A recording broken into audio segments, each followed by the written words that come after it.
need some competition out here. Come on. The other they have to do that. Our people don't.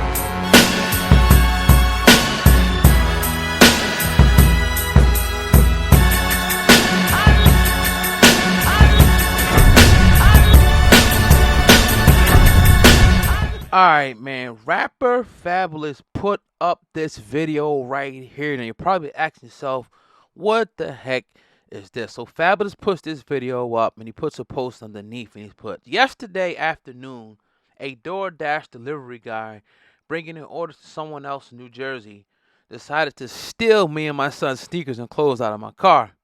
I'm given an opportunity here and now to whoever this dude is to return the stuff stolen. I will take it back with no consequences and let it slide. If not, I have plenty video footage, the delivery car info, the DoorDash pickup info, and will even reach out to DoorDash to get all the information involved with the driver and vehicle. If you know this guy or this is your family or friend, you should holler at him to return it ASAP.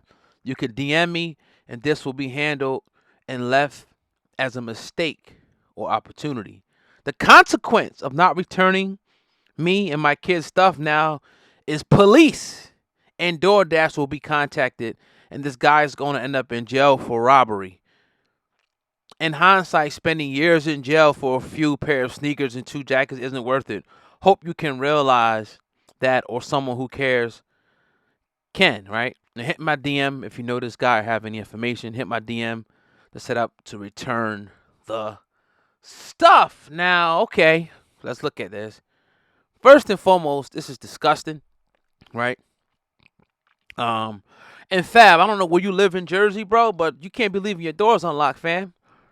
I mean, you should know that coming from Brooklyn. I mean, I know you're probably in a beautiful neighborhood up there, but, you know, you got to lock them, man. Jersey is the type of town where, you know, you could be living in, you know, Tinseltown, and up the street, 2 miles or 3 miles, you know, up the street, it could be the ghetto. It could be the hood. You know what I mean? That's just the way Jersey is. I'm sure a lot of other places is like that. And I know if you're up in North Jersey area, it's definitely like that. You know what I'm saying? But first of all, I don't see this guy spending no time in jail like that. Like, it would have been worse, like, if Fab was sitting in the car and the guy put a gun to him and robbed him. That would be something way worse than somebody breaking into somebody's car and stealing some goods. I mean, that's like, I mean, it's definitely a felony, but it's nothing compared to putting a gun or putting a knife or strong arm robbing somebody. I think it's almost equivalent to like a B&E, breaking into somebody's crib and whatnot. I'm not talking about a home invasion. I'm talking about breaking in and trying to get some jewelry, you know, whatever you can get out of the drawers, money out of the house, right? But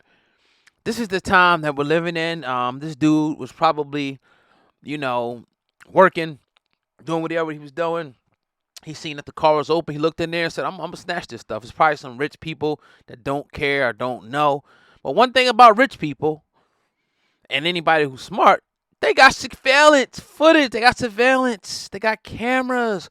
Like, I don't get it. Like, all these big houses you see like in L.A. and Jersey and all these places, and they'll get their house robbed blind, but there's no security system and or no, you know, surveillance system to catch the perpetrator who stole. Now, I got big cameras all over my house, inside and outside, because it's just a measure that you want to have in place for a lot of different reasons. Not just for criminals, but, you know, property liability. Maybe somebody comes and says they got bit or they slip and fell. Anything. You just want to have all things surrounded. So, now, Fab the street. He's a dude that came out of the streets, obviously. He transitioned, so I'm not going to sit up here and going on him about getting the police involved. I mean, like, what else can you do in this situation? You know what I mean? And now, I mean, the police are going to be involved because now, whether you call them or not, it's public. You know, thousands, hundreds of thousands of people done seen the post. It's public. They know who you are, and now it's like it's going to be up with the police anyway. But the dude should just return it. I would just return it, but I think he might be scared too at this point because he's like, you know, this is a famous rapper or whatever. I bet you he didn't think that. Looked like a Hispanic gentleman to me. No judgment, but he looked like he was a Hispanic dude. That he will be taking some stuff out of Fabolus's car. And I think it was really hurting Fabolous more so. Like, it probably could have been like a $50,000 Cuban link. It could have been a Rolex. But the fact that he took his kid's stuff is crazy. I remember I had a detail shop, right? And we was doing a lot of people in this area in the car, right? Doing a lot of cars. There's one particular Italian guy. He bought us like a Range Rover truck to do, real nice, you know. I hired the dude or whatever. I didn't realize, you know, the scope and how deep, you know, his drug issue really went. I didn't know that he would like actually steal from me, because when you're stealing out of a car that's coming to my shop, it's like stealing from me. So, you know, multiple guys work on the car. Like the next day or the day or that night, I get a call like I'm missing two iPods or something, whatever it was back then. This was like 10 years ago. iPod touches, whatever. I'm like, dang, I'm calling everybody. And don't you know that everybody says that they don't know? So I'm like, well, hold on. Everybody was in the car. So it's one or two things. Either this guy is lying to me, right? Or one of you dudes is lying to me. So I found out, I had to make the tough decision to get rid of that individual. He couldn't work for me no more because it came to the point where, you know, we kind of just narrowed it down to him. And, you know, it was just a bad situation. And I had to, obviously, since it was my business and I want to be a responsible, reputable business person, I had to pay for that. And I think at the time it was like $400 or $500 that I had to pay out of my pocket, out of my earnings, and pay him back for this stolen merchandise, right? So the messed up part about it, stealing was horrible, right? But the messed up part about it is like, dog, you stealing from two little girls. Like he brought his two little girls like to the shop when he was dropping off his car and swapping out the car and getting another car. He had two little girls. They had to be about 7, 8 years old. And you got the nerve to steal something and make a quick flip so you can go do whatever you're going to do? So I think that's what's hitting Fab more so than the theft, is that it's his children's stuff at the end of the day. But he got the camera. He got the DoorDash information. At this point, it's like, dude, if you don't get his stuff up, you know what I mean? What you going to make? $200-$300 off them sneakers? You know what I mean? Whatever. Take it to the pawn. You know, it just ain't worth it. Give it back.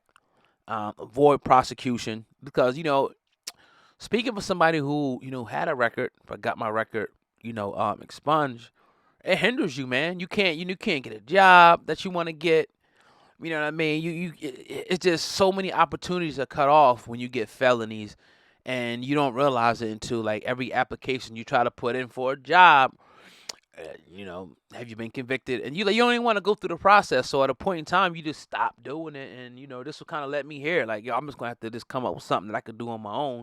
Use one of my talents that I got. Detailing was one. This was another one.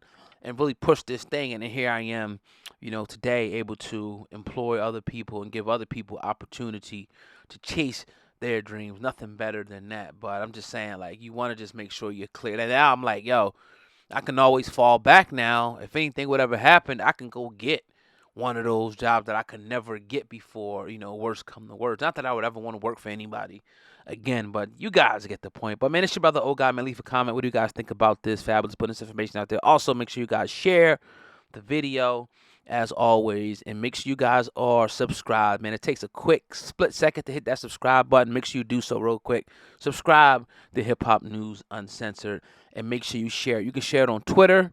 You can share it on Facebook. You can text it to someone. You can email it to someone. Anywhere you can send the video, please share the video. That helps it move really, really more so than anything is sharing the video and obviously engaging the content. Also, double check to make sure that you guys are not only subscribed, but that you hit the notification bell and select the option that says get all notifications from this channel. It's your brother, old guy, and I'm out of here, man. Over and out. Peace.